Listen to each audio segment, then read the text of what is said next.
measures taken by the administrating authority.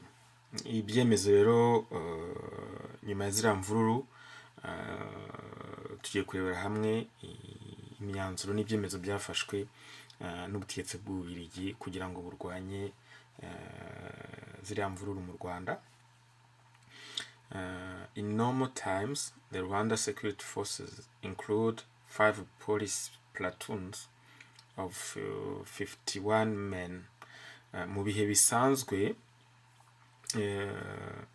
ngo abashinzwe umutekano mu Rwanda bari bagizwe umutwe w'abashinzwe umutekano mu Rwanda ngo wari ugizwe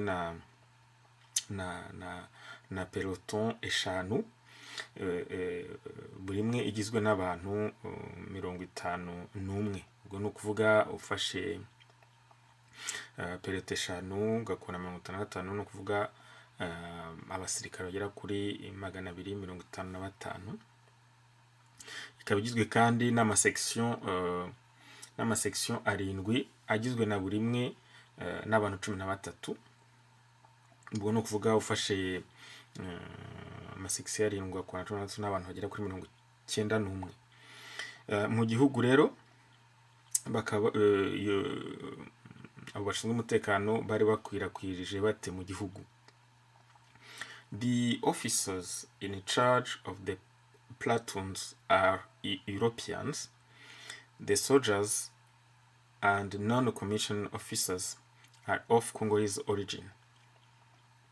Ikindi nuko abo basirikare bose mwumva nta munyarwanda n'umwe wari urimo. Abari bayoboye aya peloton bose bari abazungu, ariko abasirikare basanzwe bakaba bakongomani bose. Nta munyarwanda nzi wigeze abo mu gisirikare cyabaye nigeze numva wabaye mu bashinzwe umutekano mu Rwanda muri biriya bihe bya Ububirigi bwayoboraga u Rwanda. 3 of the platoons are stationed at Kigali and the 2 others at Ruhengeri and Astridas respectively. Ni ukuvuga ngo 3 muri izo peloton zari ziri Kigali, hanyuma indi ikaba mu Ruhengeri, indi ikaba Astrida. The 7 sections are distributed among the chief towns of the other district. Hanyuma rero za section 7 twavuze buri imwe yagendaga ishyirwa kuri buri murwa mukuru wa buri district mu Rwanda. It can be argued that these forces were very adequate to maintain public order in normal circumstances. Umuntu ashaka kuvuga rero ko uyu mubare w'abashinzwe umutekano mu gihugu wari uhagije mu bihe bisanzwe, mu by'umutekano bisanzwe. Sometime before the disturbances, the military authorities drew up a 5-stage plan of action under the title General Disturbances for use in the event that difficulties occurred. Mu bihe rero bya ziriya mvururu, abakuru ba gisirikare bashyizeho umugambi wari ugizwe n'intera 5. Uwo mugambi ukaba ugomba gukoreshwa mu bihe by'imvururu zakwiriye igihugu cyose. Urwego rwa mbere, the first stage, would make available to the commandant of Rwanda 3 mobile units. Each unit would include a score of men and some jeeps and would be commanded by a European platoon leader. Urwego rwa mbere ngo kwari uguha komanda w'u Rwanda ushinzwe umutekano w'u Rwanda no gushyiraho peloton zizenguruka mu gihugu 3 zigendera mu majipe, ziyobowe buri peloton ikaba iyobowe n'Umubirigi n'umunyaburayi. In the second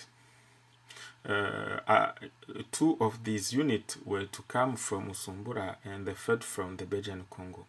Imwe rero muri izo eshatu zagomba kunyera zizenguruka mu gihugu, imwe niyo yari mu Rwanda, izindi zagomba kuva muri Congo mbirigi. Ku ntera ya kabiri, the second stage, the platoons stationed at Kigali would be deployed and sent to the places where disturbances were reported. Ku ntera ya kabiri rero, waba abasirikare bahoraga bari Kigali bo bari kujya noneho bazajya boherezwa ahantu havutse imvururu ahariho hose kujya kuzihagarika. Ku rwego rwa gatatu, ku ntera ya gatatu, in the three later stages, reinforcements were to be transferred from the Belgian Congo and placed at the orders of the military authorities. 2 platoons and a light aeroplane would be transferred in the first stage. A company reinforced by a reconnaissance unity in the fourth stage, and another reinforced company in the fifth. Mu bice bitatu bya nyuma rero, mu ntera eshatu za nyuma, kuri rwa gatatu abasirikare bamwe bagomba kuva guturuka muri Congo mbirigi bakaza kongera umubare w'abasirikare mu Rwanda. Peloto ebyiri zigizwe n'utudege duto zagomba kuza muri icyo gice cya gatatu, hanyuma hakaza na kompanyi ishinzwe gushakisha amakuru mu gihugu, hanyuma hakaza no kujya kureba aho ibintu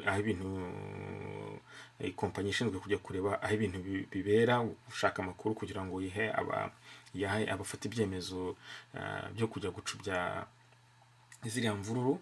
Hanyuma ku rwego rwa gatanu hakaba rero n'indi kompanyi nayo yagomba kuza kugira ngo yongere umubare w'abasirikare w'abashinzwe umutekano mu Rwanda. Byashyizwe mu bikorwa bite rero? The first stage of the plan was put into force on 24 October. Icyo gice cya mbere cyashyizwe mu bikorwa ku itariki ya 24 z'ukwezi kwa 11. From that date, a patrols were circulating on the main road. A platoon was sent from Kigali to Gitarama on 2 November following the attack against Umwami Mutara. Kuva kuri iyo tariki rero, abasirikare batangiye kugenda bagiye bakora ingendo z'umutekano mu mihanda yose yo mu Rwanda, ku buryo ngo ku itariki ya kabiri hari umutwe w'abasirikare woherejwe mu by'Imana, aho umushefu Mbonyi Mutwa bari bamukozeho igitero byandi twabonye hejuru byavugaga by'insoresore. On the evening of 3 November, a district administrator from the residence of Kigali went to Gitarama to survey the situation. Ku itariki ya gatatu,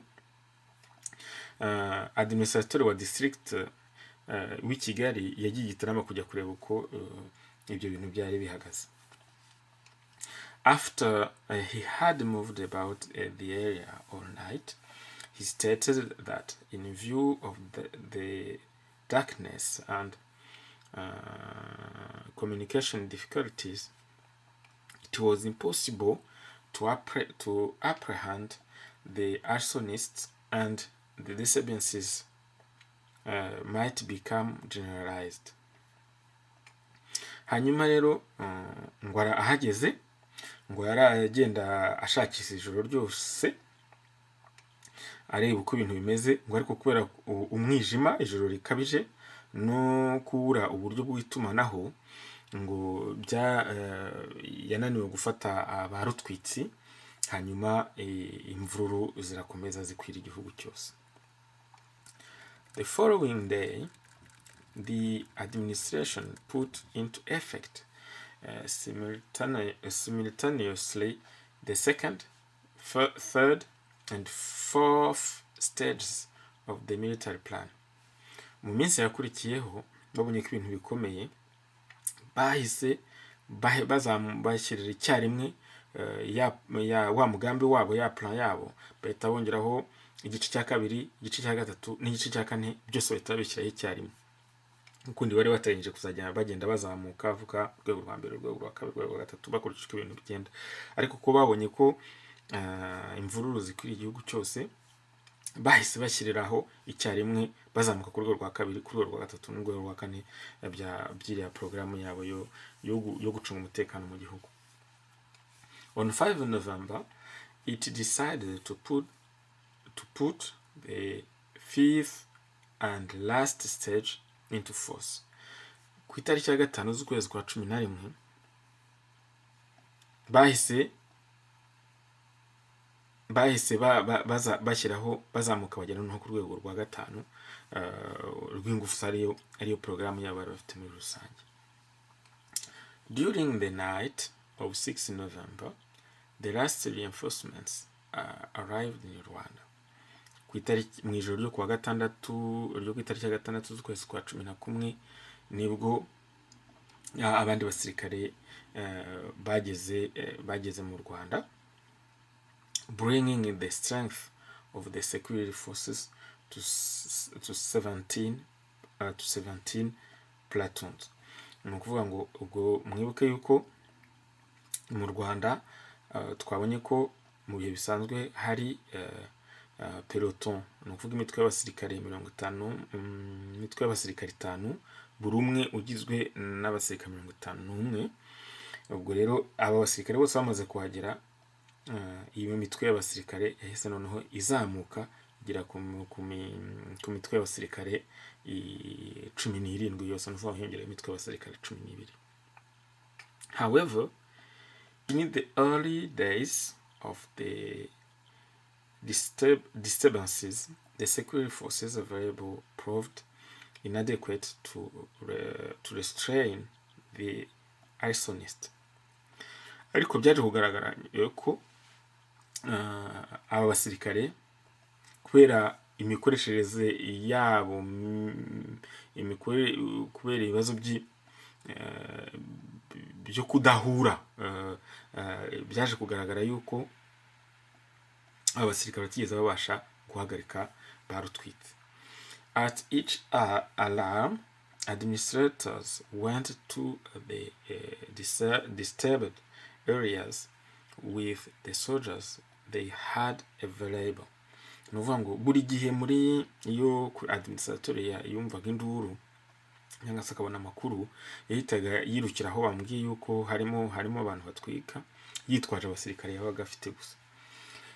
They dispersed the crowds that formed on the hills, erected roadblocks to stop the spread of the disturbances, and at the same time sought to quiet the uprising by meeting with the Hutu leaders and by exhorting the people to be calm.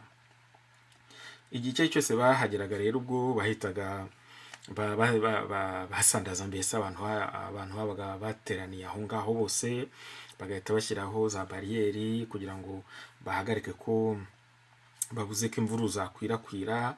Hanyuma bagatangira kugira inama n'abayobozi b'abahutu babaga bari muri ako karere, hanyuma bagasaba abaturage kugarura ituze. But such efforts were often vain.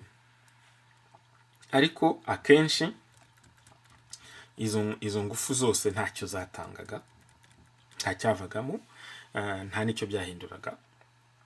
The police roadblocks were easily evaded, ndetse ngo hari naho hamwe iyo amabariyeri ya polisi abantu bahitaga bayasenya bakayakuraho.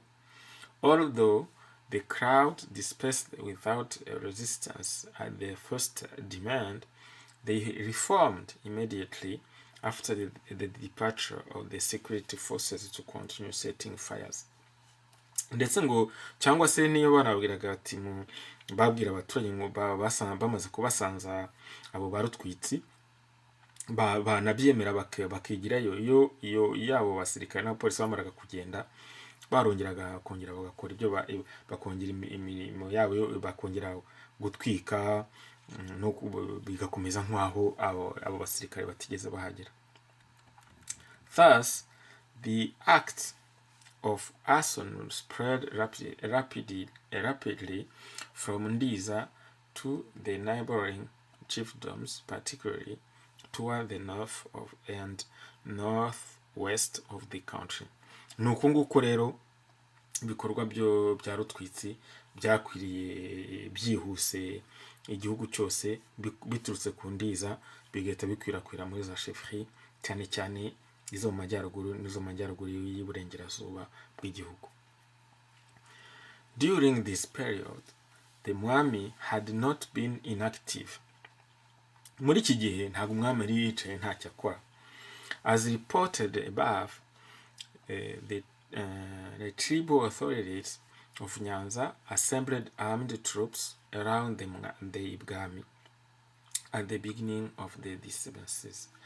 Nk'uko twabibonye haruguru, ubuyobozi bw'ibwami bwahamagaye imitwe y'ingabo za gakondo zose z'ibwami bahuriza bose ibwami kuva izi mvururu zatangira. On 5 November, the Umwami issued a proclamation condemning the riots and affirming that he was the Umwami of all nationals of Rwanda without distinction. Ku itariki ya 5 z'ukwezi kwa 11 umwami yakoze itangazo ku byerekeranye na nezera mvururu, hanyuma yongera gusubiramo ko ari umwami w'abanyarwanda bose nta vangura. On the same day, in an interview with the governor at Nyanza, the Umwami pointing out that the administrating authority had hitherto failed to stop the burning of the Tutsi dwellings, demanded permission to have the tribal authorities establish order. This permission was refused. Kuri uwo munsi umwami yagiranye ibiganiro na n'ubuyobozi bw'Ababirigi, ahubwira ko bananiwe guhagarika itwikwa ry'amazu y'abatutsi, abasaba uruhushya yuko yareka ingabo ze zigahagarika izo mvururu. Hanyuma uruhushya ubutegetsi bw'Ababirigi burarumwima. It may be worthwhile to digress here to mention an incident which occurred after the interview and which shows how dangerous the state of tension had become. Hano ni ngombwa ko tugaragaza nyuma y'ibyo biganiro byabaye hagati y'umwami n'ubutegetsi na guverineri birangiye, ngo tugaragaze ko kugira ngo bigaragaze uko umwuka wari umeze, umwuka wari mubi cyane icyo gihe. When the governor, accompanied by the residents of Rwanda, reached his car, a large crowd surrounded him and asked him either to guarantee that order would be restored or to permit the tribal authorities to restore order. Ubwo rero guverineri asohotse mu biro kumuvugana n'umwami, ageze hanze bantu zangabo zose bantu bose bari bateraniye ibwami bahise bakikiza imodoka ye, noneho bakamusaba ko abemeza ko ubwe agiye guhagarika ibyo bikorwa byo gutwika amazu, cyangwa se akabemerera ko bo ubwabo babyikorera. When the governor refused to give the request permission, some allegations have been made that the resident made an unfortunate reply. Nuvuga ngo guverineri ariko ntago yagize ubwoba ngo ahite yemerera ko abantu ahubwo yarabahakaniye, maze kubahakanira abantu batangira kuvuga ko ngo yatanze ibisubizo by'agasuzuguro. The crowd became threatening and began to ransack the official car. Nuko abo bantu bose bari bateraniye aho ngaho batangira gusakasaka imodoka ye no kuyitera hejuru. The Umwami had to intervene in order to rescue the governor and the resident and to drive them in his own car to Kigali. Ku buryo umwami yagombye kubakiza, arangije abashyira mu modoka ye bwite ari guverineri na resident abajyana i Kigali. During that night of 6 November, the last formations provided under the military plan had arrived in position, but the military authority was unable to send the reinforcements provided into the northern areas to check the burning. Muri iryo joro ryo ku itariki ya gatandatu nibwo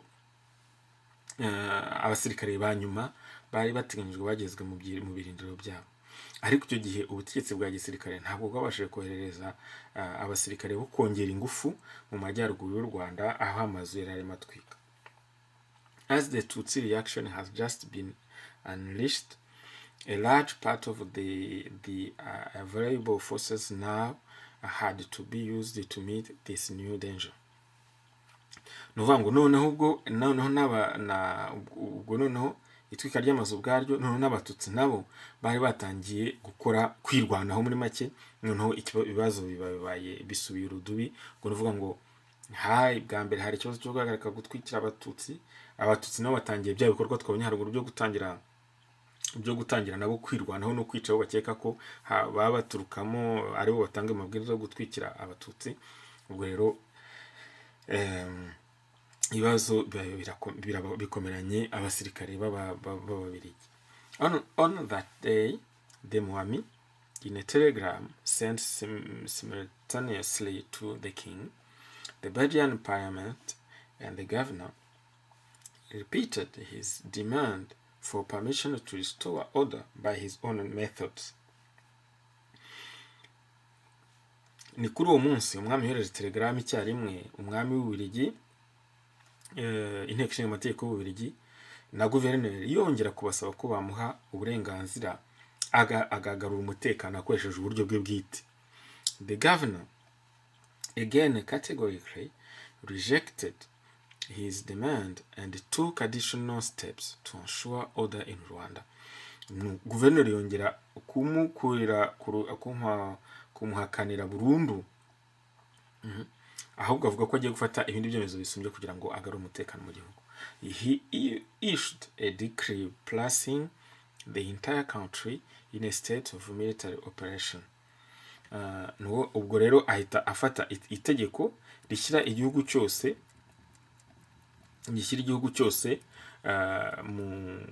nkaho ari igihugu cyose nkaho ari ahantu h'imirwano, kuvuga ngo ni nko gushyiraho couvre-feu muri make.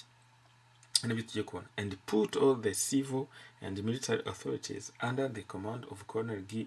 Nuvuga ngo ahita ashyira abategetsi bose baba civil n'abasirikare munsi y'ubutegetsi bwa Colonel Guy Rogest. The proclamation of military operation entailed a ban on all gatherings, restriction on road traffic, application of a curfew between 6 p.m. and 5:30 a.m., pacification of the interior by the security forces, and authorization for these forces to use arms after warning has been issued against violators of the above measures. Navuga ngo ubwo rero igihugu cyose hamaze kuvuga ko igihugu gihindutse cyinjiye mu ntambara muri make, imihanda hagarika kugenda mu mihanda, kugenda mu mihanda bari mu modoka birahagarikwa, hashyirwaho couvre-feu kuva saa 12 za nimugoroba kugera saa 11 za mu gitondo. Hanyuma hatangira gushakishwa kugarura umutekano mu gihugu hakoreshejwe abasirikare, gushyiraho uburenganzira bwo gukoresha imbunda no kurasa abantu, nyuma yo kubaha umwitangizo no kubabwira ko niba badahagarika ibyo bakora baraswa.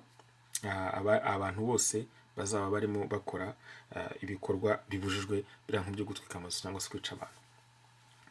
The population was acquainted with this order on 9 November by a joint proclamation of the governor and the Umwami. Abaturage rero bamenyeshejwe iri tegeko ku itariki ya 9 z'ukwezi kwa 11. Itegeko muri disikuru yavuzwe n'umwami afatanyije na guverineri. At the same time, they appealed to the people to cease the fratricidal struggle. Bahamagarira bombi abanyarwanda guhagarika ubwicanyi hagati y'abavandimwe, ubwicanyi hagati y'abenegihugu. Furthermore, the governor decided to reinforce the units already on the spot by 4 new companies transferred from the Belgian Congo, including 2 companies of Belgian Paracommando. Hanyuma ni nabwo guverineri yahise afata icyemezo cyo kongera umubare w'abasirikare, hagira andi makompanyi 4 aturuka muri Kongo mbirigi, yiyongera ku basirikare bamaze kugera mu Rwanda, hakiyongeramo n'amakompanyi y'abakora parakomando, amakompanyi 2 y'abakora parakomando b'Ababirigi. Lastly, by an order of 11 November 1959, the governor declared a state of emergency. Mu itariki ya 11 z'ukwezi kwa 11 guverineri w'u Rwanda yahise ashyira u Rwanda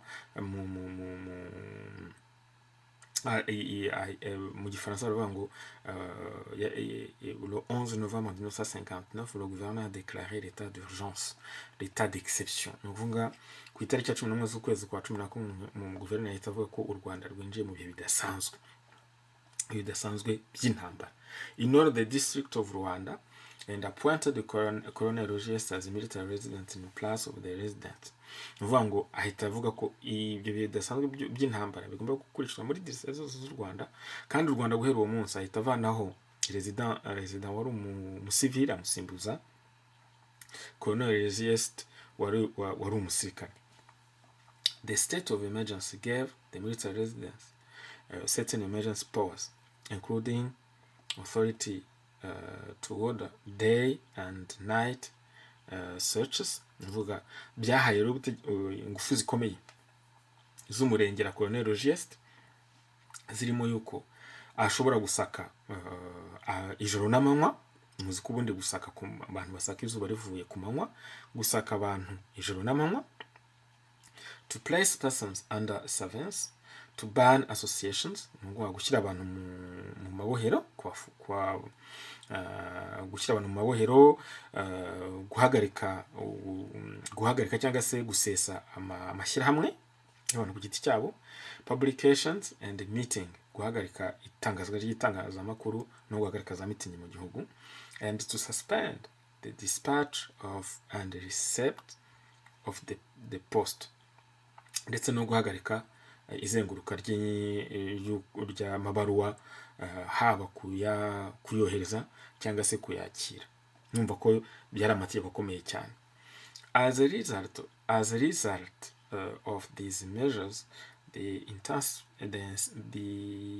intensity of the disturbances began to diminish rapidly, and on 14 November, it could be said that quiet had been restored in the country. Ibyo byemezo byose rero byagaragaje ko imvururu zahise zihagarara, ku buryo umuntu yavuga ko ku itariki ya 14 z'ukwezi kwa 11 umutekano wari wagarutse mu gihugu hose. Icyo twavugaho ahangaha ni ukuvuga ngo murebe ko izi mvururu zo ku itariki izi mvururu zamaze iminsi 12 kuva ku itariki ya 2 mbonye umutwa yakubitirwa mu by'Imana kugera ku itariki ya 14 zagara ibyumweru bidashyika 2 ariko zakwiriye igihugu cyose. The administration's attitude during the disturbances was severely criticized by UNAR. Nuvuga ngo ishyaka rya UNAR ryakrititse cyane, ryagaye ku buryo bukomeye uburyo ubutegetsi bw'Ububirigi bwitwaye muri izi mvururu. This organization charged the district authorities and the security forces with having been present and done nothing during the first Hutu attacks on the Tutsi, and asserted that because of their failure to act, the burnings had been allowed to spread and to reach the numbers they had. Ngo UNAR yavugaga ko ubuyobozi bw'amadistrict abategetsi ba gisirikare nta kintu na kimwe bakoze kugira ngo bahagarike itwika ry'amazu y'abahutu rikozwe itwika ry'amazu y'abatutsi rikozwe n'abahutu, kubera iyo mpamvu uko byabananiye nibo batumye bikwirakwira mu gihugu cyose bikagera ku rwego nk'urwo byagezweho mu Rwanda. The same authorities, on the other hand, had used force to combat the Tutsi crowd when they took countermeasures to defend themselves. Hanyuma ino rigakomeza ivuga ati nyamara kandi ubwo butegetsi bw'Ababirigi aho kugira ngo burwanye amatwika barutwitse, ahubwo bwarwanyije abatutsi bagerageje kwirwanaho barengera ibyabo n'ubuzima bwabo. In particular, UNAR accused the Belgian authorities of having machine-gunned crowds that were on the defensive, made arbitrary arrests and tortured arrested persons. Ndetse UNAR igakomeza kuvuga ko ubutegetsi bw'Ababirigi aribwo bwahaye intwaro abatwikaga, ko ndetse kandi bwagiye buhagarika abantu, mbese bufata abantu binyuranyije n'amategeko kandi bakabakorera ibikorwa by'icarubozo. The Hutu parties, on the other hand, approved the action taken by the administration to suppress violence. Imitwe ya politike y'abahutu yo ku rundi ruhande iyo yavuze ko Ububirigi bwakoze neza akazi kabwo kugira ngo buhagarike ibikorwa by'urugomo. They had been disappointed at the weakness shown by the administration during October in the face of what they considered as UNAR intimidation and terrorist acts. Bari baragaye cyane intege nke zagaragajwe n'ubutegetsi bw'Ububirigi mu kwezi kwa 10 mu gihe UNAR yari yatangiye ibikorwa imbere y'ibikorwa bya UNAR byo gutera abantu ubwoba no gukwirakwiza iterabwoba mu gihugu.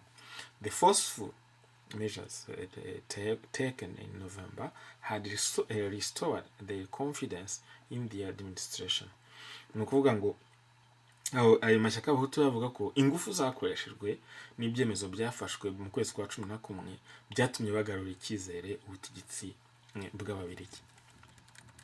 On this question, the Commission of Inquiry felt that the military action had been carried out with the greatest possible rapidity,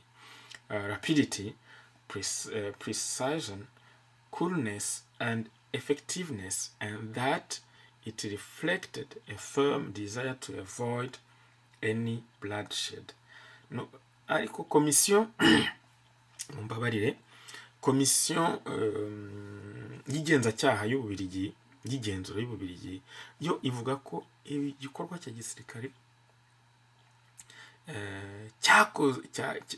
cyakozwe mu buryo bwihuse, ku buryo bugaragara, busesuye, budafite ububogamiye, kandi ko byagaragaje ko hari ubushake bugaragara bwo kugira ngo hatagira amaraso ameneka.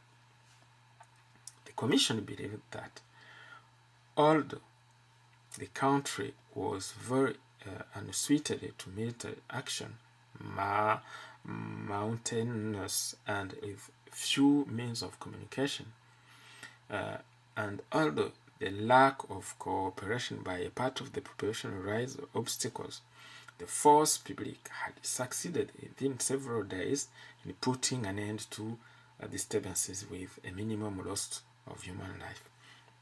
Hanyuma iyo komisiyo y'igenzura igakomeza ivuga ko nubwo igihugu cy'u Rwanda atari igihugu cy'icyo gihe kurwaniramo byari byoroshye kubera imisozi myinshi, ku ibura ry'imihanda n'imiyoboro y'itumanaho, ndetse no kuba abaturage bamwe batari bashyigikiye, bari babangamiye ubutegetsi bw'Ababirigi, ingufu za leta, abasirikare ba leta babashije mu minsi mike cyane guhagarika imvururu, hapfuye abantu bake cyane. It had a clear impression that everything possible had been done to avoid needless brutality. Ikindi kandi ngo cyagaragaye nuko bakoze ibishoboka byose bakagera ku byo inshingano zabo bakoresheje ingufu nke zishoboka, ntayo bahutaje abantu bake. Ntabwo umuntu yavuga ngo ntayo bahutaje badakoresha ingufu zitari ngombwa. Lastly, the commission noted that the force publique had never made arrest on its own authority. Ikindi komisiyo yagaragaje nuko abasirikare batigeze bafata abantu ngo bafunge ubwabo, save against looters, arsonists and gang leaders caught in the commission of crime. Abantu bose bafashwe batwika, abiba, abasenya, n'abari babayoboye bose bashyiriwe komisiyo y'ishinjabyaha. That during the pacification period, arrest had always been made in the presence of a judge or a criminal police officer, and that prisoners had never been examined by the army, but had been immediately handed over to the judicial authorities responsible for investigation. Ikindi nuko abantu bose bafashwe bashyikirijwe umucamanza cyangwa se umushinjacyaha, hanyuma akaba ari nabo izo mfungwa zose igihe ibihe by'intambara birangiye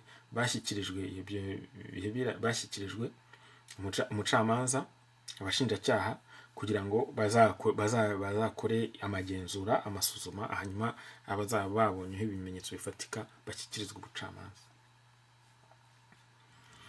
Outcome of these disturbances and of subsequent events. Iki gice tugezeho ni ukureba muri make nyuma kuva ku itariki ya kabiri y'izo mvururu zo kuva ku itariki ya kabiri z'ukwezi kwa 11 kugera ku itariki ya 14 zihagarikwa, kureba ibyangijwe n'abapfuye bingana iki. During nearly 2 weeks, Rwanda was torn by extremely violent fratricidal struggles, the exact results of which will undoubtedly never be known. Mu byumweru bibiri u Rwanda rwabayeho mu mvururu ziteye ubwoba hagati y'abana b'Abanyarwanda, hagati y'Abahutu n'Abatutsi. Umubare waba wibiguyemo ntabwo uzigera umenyekana. Nuvuga ngo umubare w'ibyangijwe, simvuze ngo umubare w'ibyangijwe n'abaguyemo, umubare w'ibyangijwe ntabwo ari abaguyemo, mumbabarire, ntabwo ushobora kumenyekana. According to the information received, there are about 200 dead. Dukurikije amakuru twahawe, hapfuye abantu 200. The actual figure is surely much higher for the people when they can prefer to carry off their dead and bury them silently. Nuvuga ngo uyu mubare byanze uyu mubare birumvikana ko abapfuye uri munsi cyane, abapfuye barenze 200, kuko abantu akenshi bahitamo gufata abapfu babo bakabihambira ntawe bucece, ntawe babwiye. An official communique issued on 23 November stated that at that date the number of persons wounded in disturbances who were hospitalized or given first aid in hospitals had reached 317. Ni ukuvuga ngo ku itariki 23 z'ukwezi kwa 11 umubare w'abantu bari baragiye mu bitaro bagaha kujya kwivuza ibikomere bakabaga kuri 317. But probably many wounded had left without seeking attention. Ariko birumvikana ko abantu benshi bakomeretse batigeze bagana ibitaro kujya kwivuza. The account of the damage, which includes, in addition to dwellings burned, plantations sacked, livestock killed, and personal goods pillaged, is still being prepared and probably will never be fixed exactly. Kumenya rero ibyangijwe, amazu yatwitswe, imirima yangijwe, yatemwe, intoki zatemwe, ibigega cyangwa se ibintu abantu bari bafite mu mazu byangijwe, imitungo y'abantu ku giti cyabo yibwe. Rapport ibigira ngo yari imitegurwa, ariko ntago izigera imenya neza ku buryo budasubirwaho umubare w'ibyangijwe byose. Many problems inherited from the November crisis relating to prosecutions, refugees, interim tribal authorities, and the maintenance of order are particularly urgent. They are considered in the following section. Ibibazo byinshi byaturutse kuri izo mvuru zo mu kwezi kwa 11 byerekeranye n'imanza, byerekeranye n'impunzi, byerekeranye n'abategetsi basimbura abandi kubera ko bamwe nabo bari bahunze, no gubasha guhamya igihugu guhamya umutekano mu gihugu. Ni ibintu byihutirwa cyane, akaba ari nabyo tugiye kureba mu gace gakurikira. Prosecution no kuvuga igenzacyaha, nicira no guca imanza. Under Legislative Order number 081225 of 12 November 1959, in areas under martial law, all persons are subject to the jurisdiction of the military court. Nuvuga hakurikijwe ririya tegeko tubonye hejuru ryo ku itariki 12 z'ukwezi kwa 11 1959, mu bihe by'intambara no mategeko y'intambara buri muntu wese acirwa urubanza n'inkiko za gisirikare with respect to military persons, the military code applies only the criminal laws enacted for civilians. Kugira ngo hubahirizwe amategeko atagenga abatari abasirikare, amategeko agenga abatari abasirikare, urukiko rwa gisirikare gusa rwaciye imanza z'abantu bishe bakoze ubwicanyi gusa bakekwa kuba barishe umuntu. Its decisions are not subject to appeal except when the death penalty has been pronounced. Ibyemezo byayo rero ntago bijuririrwa kireka iyo ruguciriye igihano cy'urupfu.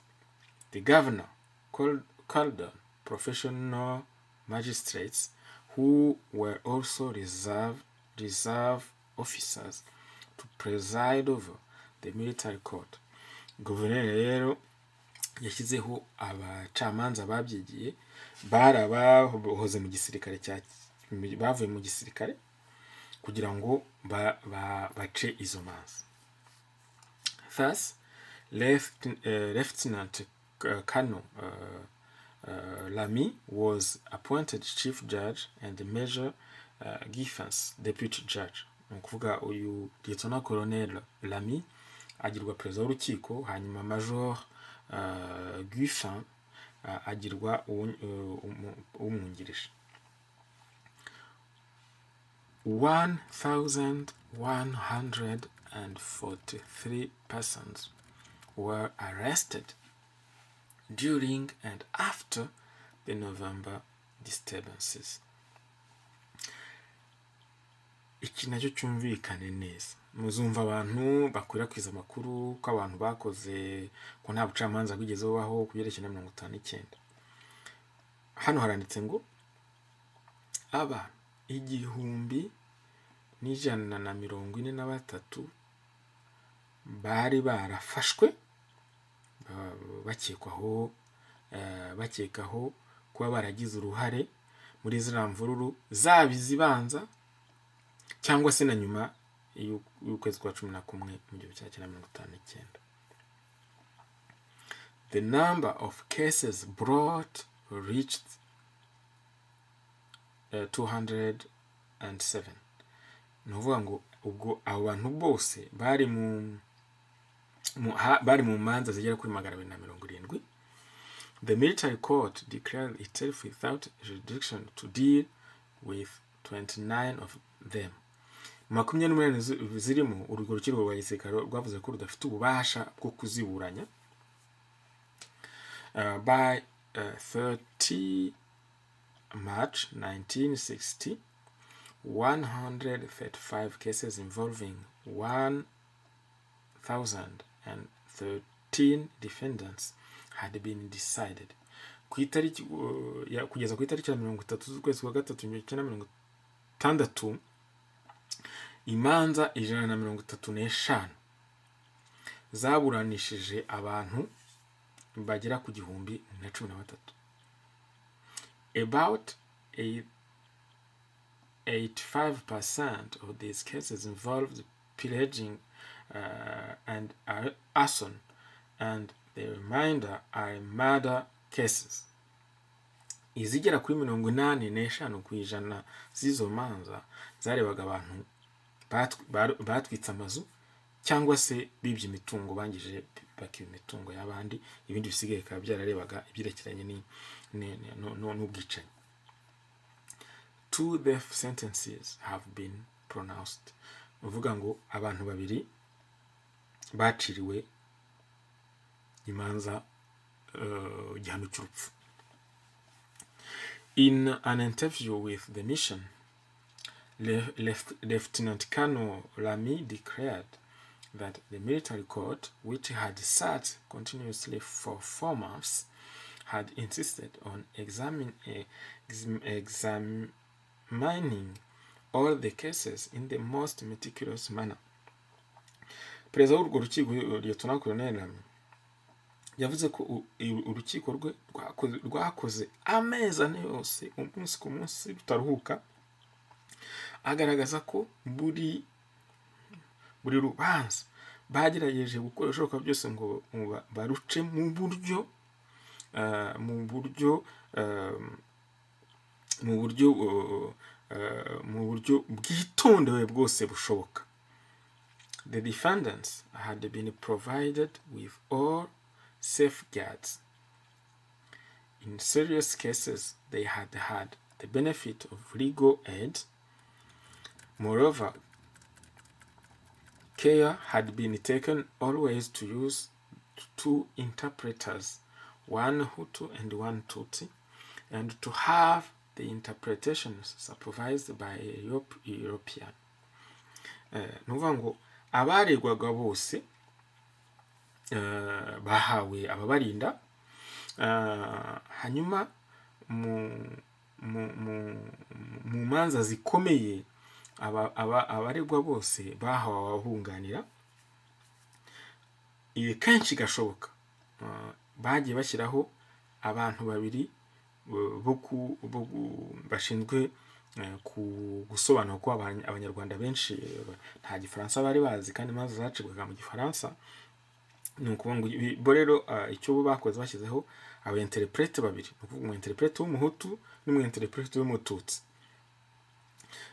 bose bakumvikana ku kintu kimwe umuntu yavuze, kugira ngo noneho abo interprete babiri, uwo muhutu n'umututsi, bakaba bayobowe n'umuzungu w'umubirigi, kugira ngo mbese birinde yuko umuntu urimo usemura abo basemuzi babiri, yaba w'umuhutu yaba w'umututsi, batagiraho bakaba babeshyira umuntu, bagashyiraho bakamuvugira ibyo atavuze, bagashyiraho kigisubiremo.